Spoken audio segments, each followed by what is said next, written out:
السلام علیکم ناظرین، پروگرام ویژن بائے راجہ عاطف ذوالفقار کے ساتھ آپ کی خدمت میں حاضر ناظرین۔ خبریں آ رہی ہیں کہ لندن میں پاکستانی اسٹیبلشمنٹ کی ایک طاقتور ترین شخصیت کی نواز شریف صاحب سے ایک خفیہ ملاقات ہوئی ہے۔ وہ شخصیت کون ہے اور ان کے علاوہ بھی دو دیگر اہم ترین شخصیات ملی ہیں، وہ وہاں پر کیوں گئی ہیں، اور ان تمام شخصیات کی نواز شریف صاحب سے ملاقاتوں کے بعد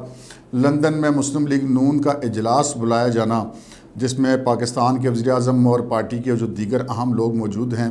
اس وقت لندن میں، اس کا کیا معنی ہے، ان پہ کیا باتیں ڈسکس ہو رہی ہیں، اس کے حوالے سے ہم بات کریں گے۔ اور پھر بات کریں گے جناب پاکستان تحریک انصاف، تو ان کا رونا پیٹنا ہی نہیں ختم ہو رہا، وہ بار بار اسٹیبلشمنٹ کو واضح دے رہے ہیں کہ جناب ہمیں چھوڑ کے آپ نہ جائیے، دوبارہ ہم پر ہاتھ رکھیے۔ مگر ایسے میں سیاست کا کھلاڑی آصف علی زرداری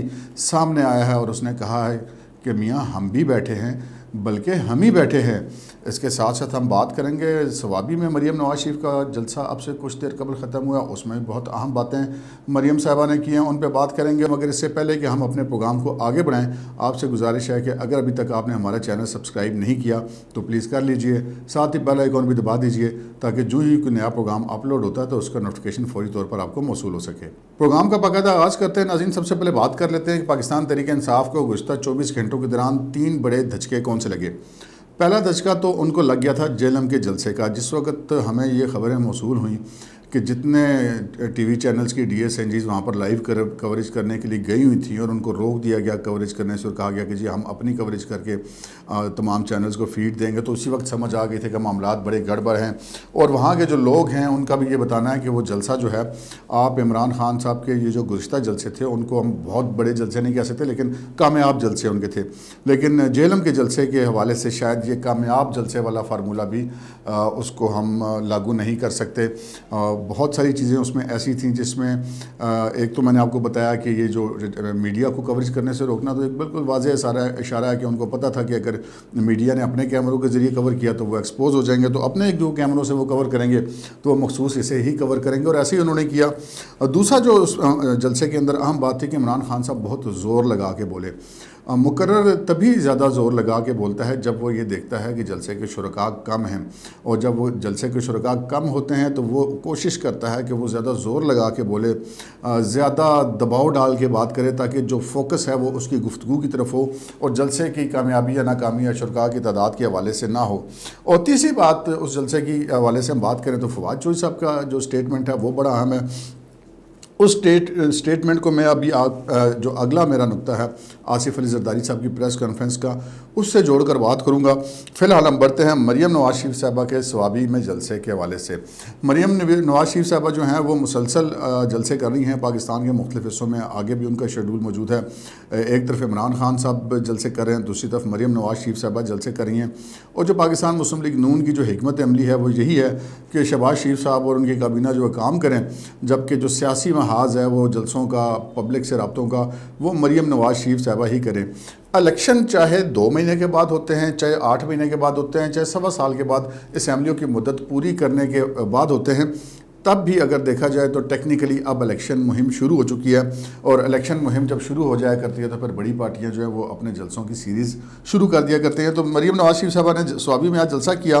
اور ثوابی کو انہوں نے چھوٹا لاہور قرار دیا، اور انہوں نے یہ کہا کہ جی یہ شکر ہے کہ یہ جو جادو ٹونے کے اڈے کے ذریعے چلائے جانے والی حکومت تھی عمران خان صاحب کی، اس کی پاکستان کی اس سے جان چھوٹی، اور انہوں نے کہا کہ انشاءاللہ اگلے الیکشن میں کے پی کی بھی جان عمران خان سے چھوٹ جائے گی۔ اور پھر ان کا یہ بھی کہنا تھا کہ کارکردگی بتانے کو نہ ہو تو پھر خط اور سازش کے ڈرامے کرنے ہی پڑتے ہیں، جو کچھ کیا تمہارے اپنے ایم این ایز نے کیا، تم پر عدم اعتماد کیا، اور اقتدار میں ہوتے ہوئے تمہارے اراکین اسمبلی جو ہیں وہ پاکستان مسلم لیگ نون کا ٹکٹ حاصل کرنے کے لیے کوشاں تھے۔ اور انہوں نے کہا کہ 4 سال پہلے بھی آپ نے ہیلی کاپٹر پہ جھولے لیے ہیں اور فرح خان کے ذریعے لوٹا، توشہ خانہ لوٹا، بیت المال لوٹتے رہے۔ یہ عمران خان کو مخاطب کر کے وہ یہ بات کر رہی تھی، اور انہوں نے کہا کہ جب ہم اقتدار میں آئے، یعنی کہ مسلم لیگ نون کی جو اور اتحادی جماعتیں جب اقتدار میں آئی، تو ان کا کہنا تھا کہ جو پاکستان کا درخت ہے اس کی ہر شاخ ڈیمیج تھی اور ایک اندر سے انتہائی کھوکھلا ہو چکا تھا جب ہم نے اندر جا کے دیکھا۔ انہوں نے کہا کہ 25,000 ارب قرضے لیے گئے لیکن ایک اینٹ بھی نہیں لگائی گئی۔ انہوں نے کہا کہ ہمارا خیال تھا کہ پاکستان جو ہے ICU میں ہے، پاکستان کی معیشت، لیکن جب ہم اندر گئے تو پتہ چلا کہ یہ ICU پر نہیں ہے، وینٹیلیٹر پر ہے۔ اسی طرح انہوں نے کہا کہ میں اپنی حکومت سے کہوں گی، انہوں نے مسلم لیگ نون کی حکومت کو یہ بات بڑی اہم کہی جو اس سارے ان کے جلسے کا ہم کہہ سکتے ہیں کہ کرنچ ہے۔ انہوں نے یہ کہا کہ عمران خان کی کارکردگی کا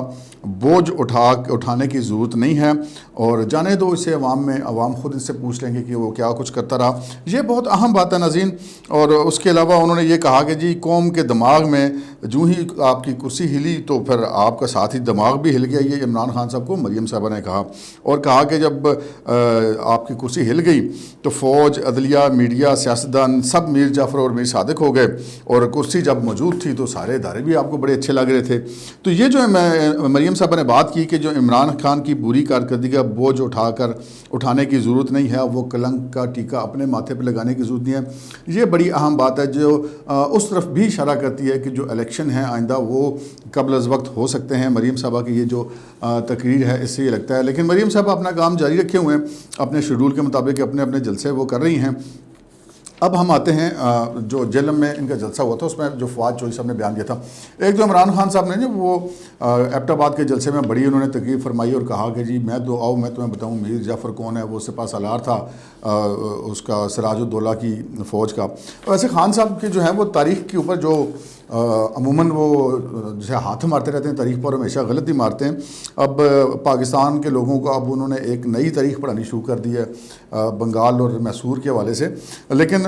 ہر بار کی طرح یہاں پہ بھی وہ غلط نکلے۔ جب وہ ایبٹ آباد میں انہوں نے یہ کہہ دیا کہ وہ سپہ سالار تھا تو پھر ایک بڑا ریئیکشن ہے پاکستان کی افواج کے جو، چونکہ افواج تو نہیں بولا کرتی، ڈسپلن میں رہتی ہیں، تو جو ریٹائرڈ لوگوں نے جو اس کا رد عمل دیا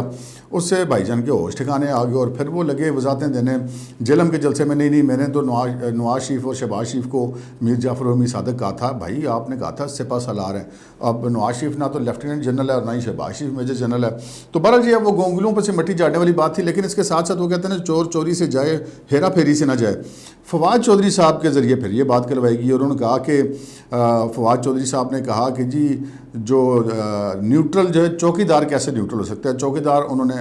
مبینہ طور پہ جیسے بظاہر ایسا لگتا ہے کہ فوج کے حوالے سے بات کی، عموماً یہ لفظ پولیس کے لیے استعمال کیا جاتا ہے کہ وہ حفاظت کرتی ہے عوام کی جان و مال کی، اسی طرح چونکہ فوج ملکی سرحدوں کی حفاظت کرتی ہے تو انہوں نے کہا کہ چوکیدار کے کیسے نیوٹرل ہو سکتا ہے، وہ نیوٹرل نہیں رہ سکتا اگر باہر سے ڈاکو حملہ آور ہوں۔ تو بالکل وہ بات ٹھیک کہہ رہے ہیں کہ اگر باہر سے ڈاکو حملہ آور ہوں تو چوکیدار واقعی نیوٹرل نہیں رہ سکتا، لیکن یہاں پہ باہر سے کوئی حملہ آور نہیں ہے۔ پاکستان تحریک انصاف کے اپنے لوگوں نے عدم اعتماد کیا ہے، اور پاکستان کے اندر سے ہی لوگوں نے تحریک عدم اعتماد کو پاس کروا کر عمران خان صاحب کو حکومت سے اتارا ہے۔ تو جب گھر کے لوگوں کا اندر والا معاملہ ہوتا ہے تو وہ پھر اندر والے خود اس کو طے کیا کہ تو اس میں چوکیدار مداخلت نہیں کرتا، چوکیدار کا کام اس موقع پر نیوٹرل نہیں ہوتا۔ لیکن یہاں پر ایک چیز جو ہے وہ بڑی واضح ہو جاتی ہے اس بیان سے کہ جہاں وہ ایک طرف شہباز شریف کو چیری بلاسم کہہ رہے ہوتے ہیں اور وہ بوٹ پالشیے کہہ رہے ہوتے ہیں، وہیں پر ان کے ہر جلسے میں یہ باقاعدہ طور پہ نیوٹرل نہیں ہو سکتا، نیوٹرل نہیں رہ سکتے، اس قسم کی باتیں کر کے مسلسل جو ہے وہ فوج کو سیاسی معاملات میں گھسیٹنے کی کوشش کر رہے ہیں۔ بھائی D G I S P R بھی کہہ چکے ہیں، پھر 2 دن پہلے بھی پریس ریلیز آ گیا، اب آپ کون سی زبان کو سمجھے کہ اب یہ تو ہو نہیں سکتا کہ جی ایچ کیو سے ایک قاصد نکلے اور وہ آپ کے پاس ایک درخواست لے کے جائے گا بھائی جان تسی ان فوج کو اب سیاست میں گھسیٹنا بند کریں، لیکن وہ چونکہ ان کے اپنے ایمز ہیں، ان کے اپنے مقاصد ہیں تو اس کے تحت وہ گھسیٹ رہے ہیں، لیکن بہرحال وہ باز نہیں آ رہے اس سارے معاملے میں۔ اس ساری کہانی کے بیچ میں جب عمران خان صاحب جو ہے وہ لوگوں کے ذریعے یا اسپیشلی سوشل میڈیا کے ذریعے، ان کا سوشل میڈیا والا جو سائڈ ہے وہ بڑی مضبوط ہے، اس کے ذریعے وہ مسلسل دباؤ ڈالنے کی کوشش کر رہے ہیں، ٹرینڈز چلوا کے سارا اس قسم کی چیزیں کرا کے۔ ایسے میں آصف علی زرداری صاحب نے ایک پریس کانفرنس کی،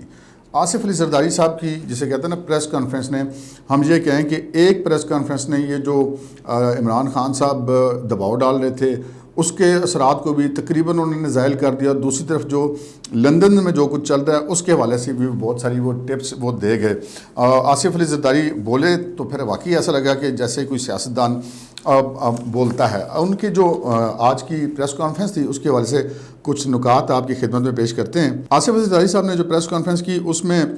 جو مختلف سوالات ان سے کیے گئے یا جو انہوں نے خود پریس کانفرنس کی اس کے کچھ نکات ہیں جن میں انہوں نے یہ فرمایا کہ عارف علوی کی سوچ محدود ہے، وہ ڈینٹسٹ ہے، سیاستدان نہیں، ہم اسے سنبھال لیں گے۔ عارف علوی صاحب جس طرح کی چیزیں کر رہے ہیں کہ سمریاں مسترد کر رہے ہیں، وہ ہر وہ کام کر رہے ہیں جس کی آئین ان کو اجازت نہیں دیتا، تو یہ ایک بڑا واضح میسج آصف علی زرداری صاحب نے عارف علوی صاحب کو دیا ہے کہ ہم اسے سنبھال لیں گے۔ انہوں نے کہا کہ یہ ڈینٹسٹ ہے، یہ سیاستدان نہیں ہے۔ یہ ایک بہت اہم بیان ہے جو اس چیز کی طرف اشارہ کر رہا ہے جس کے حوالے سے پاکستان پیپلز پارٹی، پاکستان مسلم لیگ نون اور جو دیگر ان کی اتحادی جماعتیں ہیں وہ جو امپیچمنٹ کی طرف جانا چاہ رہے ہیں۔ سنا کو 40-45 ووٹوں کا فرق ہے، وہ کور کرنے کی کوشش کر رہے ہیں، اور جب وہ کور کر لیں گے تو پھر یہ جو ہے وہ صدر کے مواخذے کی تحریک بھی آ جائے گی۔ پھر ان سے ایک سوال جنرل فیض حمید کے حوالے سے کیا گیا، تو وہ بھی انہوں نے بڑی معنی خیز مسکراہٹ سے کہا کہ فیض حمید تو بیچارہ کھڈے لائن ہے، اور پھر کچھ ایسے بھی خبریں آ رہی ہیں، کچھ تبادلے بھی ہونے والے ہیں، تو اس کے بعد کچھ صورتحال مزید واضح ہوگی۔ لیکن آصف علی زرداری صاحب نے ان کے حوالے سے یہ کمنٹ کیا۔ پھر انہوں نے جو ایک اور بات کی جس سے پاکستان تحریک انصاف کے لوگوں کو وہ جسے کہتے ہیں نا بہت زیادہ تکلیف پہنچی، وہ یہ تھی کہ انہوں نے کہا کہ امریکی صدر جو بائیڈن میرا دوست ہے، یہ آصف علی زرداری صاحب نے کہا، اور انہوں نے کہا کہ مبینہ مراسلے والی بات اگر درست ہوتی تو وہ مجھ سے ضرور بات کرتے۔ اب آصف علی زرداری صاحب کی اس بات میں کتنا وزن ہے کتنا نہیں، یہ ایک الگ بات ہے۔ یہ بات بالکل درست ہے کہ جب آصف علی زرداری صاحب صدر تھے اور جو بائیڈن صاحب غالباً اس وقت امریکہ کے نائب صدر تھے، تو ان کے آپس میں بڑے اچھے تعلقات تھے۔ تو بہرحال یہ جو تعلقات ہوتے ہیں امریکی صدور کے، یہ ذاتی نوعیت کے نہیں ہوتے اتنے، وہ تو اپنی جو پالیسی ہوتی ہے اس کے مطابق چلتے ہیں۔ لیکن شاید یہ جو بات انہوں نے کی وہ انہوں نے پاکستان تحریک انصاف کو تکلیف پہنچانے کی نیت سے کی۔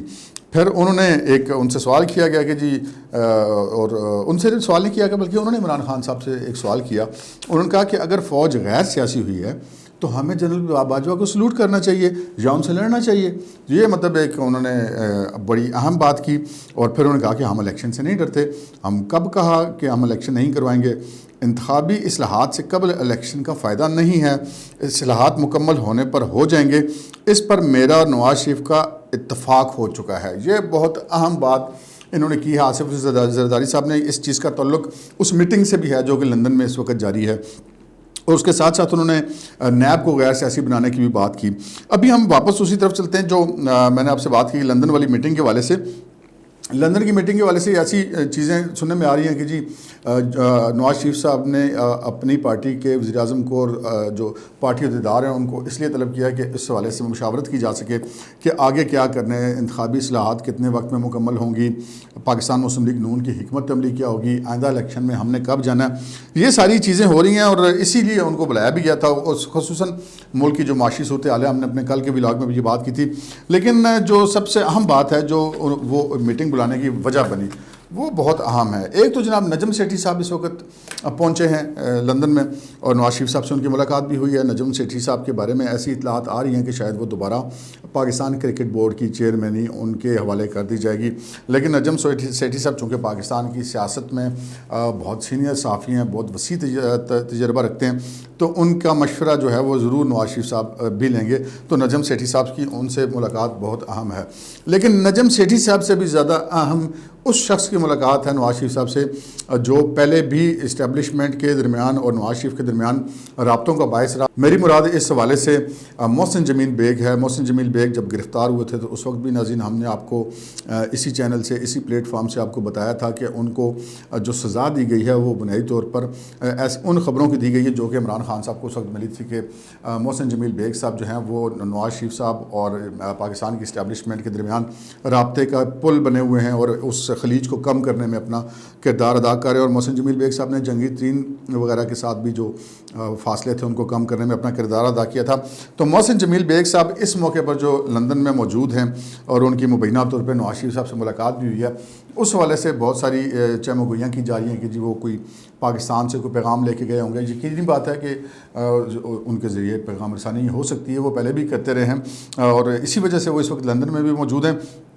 لیکن محسن جمیل بیگ صاحب سے بھی زیادہ اہم ملاقات ایک اور ملاقات ہے۔ وہ ملاقات وہ ہے جس کا میں نے پروگرام کے شروع میں آپ سے ذکر کیا تھا کہ جی پاکستان کی اسٹیبلشمنٹ کی ایک طاقتور ترین شخصیت کی نواز شریف صاحب سے مبینہ طور پر ملاقات ہوئی ہے۔ وہ ہم کیا کہتے ہیں چھوٹا منہ اور بڑی بات، وہ نام تو لینا مناسب نہیں، اور جن کی ملاقات کے بارے میں پتہ چلا کہ مبینہ طور پہ ہوئی ہے وہ بھی نہیں پسند کرتے اس بات کو، تو پھر ہم بھی ذرا اس کو رہتے ہیں۔ آپ آگے سے آپ سمجھدار ہیں، خود سمجھ جائیے۔ پاکستان کی اسٹیبلشمنٹ کی ایک طاقتور ترین شخصیت اس وقت امریکہ میں ہے، اور چونکہ یہاں سے جب فلائٹ جاتی ہے امریکہ تو وہ براہ راست نہیں جاتی، رستے میں جہاز کو فیولنگ وغیرہ کی ضرورت پڑتی ہے۔ تو پتہ یہ چلا ہے کہ مبینہ طور پہ لندن میں وہ رکے ہیں کچھ وقت کے لیے. اور جو لندن بیسڈ پاکستانی جو ایک صحافی ہیں انیک ناجی, انہوں نے یہ خبر بریک کی تھی اور انہوں نے اس بات کا اظہار کیا تھا کہ اس شخصیت کی نواز شریف صاحب سے ایک اہم ملاقات ہوئی اور ملکی معاملات پر بہت سارے اہم ایشوز پر ان دونوں جو لوگ ہیں ان کی آپس میں بات ہوئی. اور اس ملاقات کے بعد نواز شریف صاحب نے اپنے جو پاکستان کے وزیر اعظم ہیں اور اپنے چھوٹے بھائی شہباز شریف صاحب اور دیگر قیادت کو طلب کی اور وہاں پر پھر ان سے ملاقات کی روشنی میں جو نواز شریف صاحب کو جو معلومات ملی یا جو ان کے ساتھ ان کا تبادلہ خیال ہوا ان کی روشنی میں ان لوگوں سے بات کی جا رہی ہے. تو اب خواجہ آصف صاحب نے بھی ایک جسے کہتے ہیں کہ دانہ ڈالنا, پی ٹی آئی کو دانہ ڈالا ہے کہ یہ الیکشن جو ہے وہ اکتوبر سے پہلے بھی ہو سکتے ہیں, اور وہ یقیناً اگر ایسی کوئی بات ہوتی ہے تو پی ٹی آئی والے تو بڑے خوش ہوں گے. لیکن بہرحال میری ذاتی رائے یہ ہے کہ خواجہ آصف صاحب نے یہ ایک سیاسی کارڈ کھیلا ہے. آپ کی کیا رائے ہے؟ آپ اپنی رائے بھی بتائیے گا. اب تک کے لیے اتنا ہی, اجازت دیجیے. اللہ حافظ.